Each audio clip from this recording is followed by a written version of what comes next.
Okay, let's go.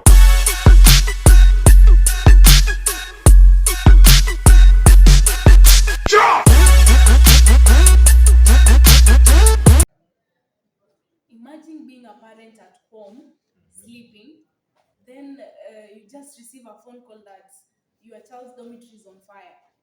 Then imagine coming from home, going to that school, not knowing if your son or your daughter is alive or dead. In Kenya, that's not an imagination anymore. That's reality. So, hello everyone. Welcome to our OTEBA'S reality check podcast. Today, we are going to discuss on the reasons why high schools in Kenya ban their schools, ban their dormitories, and the reasons and the solutions to those problems. And I'll be your host, Sharon Kalondu. And Mbua Crispus. Yeah. Joyce Oteba. Aston Odede. Yeah, welcome. On to our first topic. We'll start from you, Mr. Chris. So thank you for this opportunity. Where we'll check when did school strike start and when did the banning begin. So we'll be checking about the unrest of students in school. So there are many ways where students strike by destruction of property, by arson, by beating up teachers, those old stuff. So we'll be checking some few schools, some painful. It is painful, some painful tragedies that has happened in Kenyan history that until up to today we still remember of them because they were so emotional and so painful. And to our first school, let's remember some painful moments which happened in 1991, the tragic St. Kizito Secondary School incident that shocked the whole nation after violence erupted in that school. That night, in St. Kizito Secondary School, some boys decided to go to create violence and rape some girls and and and kill some of them. Some maybe girls. How many girls died in St. Kizito? St. Kizito, I think it's 19. Is it 19 girls? Yeah, 19 girls died in St. Kizito Secondary School, and many more were raped. Yeah. That is one of the painful one. The second one is Bompululu. Bompululu in 1998. Some 21 girls died because of fire, Dormitory fire. dormitory fire. Another one is 2001. That is one of the darkest moments in Kenya. That was the time of Daniel Arap Moi, when some boys decided to burn the school dormitory, and a total of 67 students died in that fire. It's so painful. So sorry.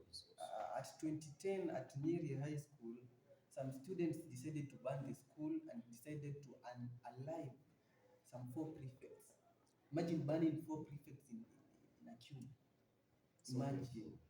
How do you feel the parents felt after that? Which school was that? Nyeri High School in 2010. In 2017, that is still fresh in our minds. Moi Girls, a national school, 10 students, 10 girls burned inside those dorms. And when you hear the reasons why the students are burning the dorms, there's some things that the government can solve or the administration. In 2024, some 21 boys, primary school, it's even happening in primary school. Yeah. Some 21 boys did what? Burnt in a school dormitory. And there are boys of 10 to 14 years. 10 to 14 Very years, young. very young, cutting the future of students. And the last one is Utumishi girls, which Yeah. happened That's last present. week. Yeah. So those are one of the few which has happened. So we'll be checking on the challenges which are facing the students and the solutions which the government or the administration can do so that we can avoid those dramas. Yeah, thank you. Thank you so much. Over to you, whatever. Explain to us the reasons that push those students to burn their dormitories. Thank you so much, Miss Kalundu. And as Chris has walked us through as how many schools have been experiencing strikes and school burning, we have seen that it did not start now. Yeah. It started a long time ago, before we were even born. So just to tackle that question, here I could say that the experts, together with the students, teachers, and also some researchers, have come to a conclusion that a few of the causes are, just to start with, one is harsh school conditions, whereby so many schools are experiencing overcrowding in the dormitories, poor sanitation, limited recreational activities, and also poor student-teacher relationship. Another point is drug and substance abuse. Yeah. Today, investigations have linked unrest to the substance abuse affecting the judgment and behavior of the students out there. So through that, that urge gives them to do things that they cannot control themselves from. Another point can be peer pressure and copycat behavior. Some students are influenced by their peers, and because of what the trends that we are seeing in social media nowadays. Yeah. Nowadays, you can go to social media, you find some awkward images, things that cannot be explained. So that alone gives the students the opportunity to do whatever they want. Another point, my fourth point, is mental health challenges. Today, young people face emotional struggles like stress, loneliness, the urge to be heard, emotional frustration. When they want to express themselves, they're not given a chance to do that. So that alone gives them to do something that can catch your attention, so that you can pay attention to what they have to do. Yeah. To my fifth point is academic pressure. As you know, nowadays the Kenyan education system is very competitive. So a student is there seated, exam pressure, anxiety. What does the future hold for me if I were to fail? Okay, so as much as they come to school, there is that pressure back at home from their teachers, from their colleagues. Oh, we know you are a bright student. Yeah. So you'll be like, if I fail, what will they think of me? How will they take me? So that alone will make you to be stressed, yeah, and ending up doing things that you are not even aware you can do them. And to my last point is students feel unheard. Yeah, you go to a school, you're trying to put a point to your teachers, to your principal, but they keep on shoving you back. They keep on pulling you back.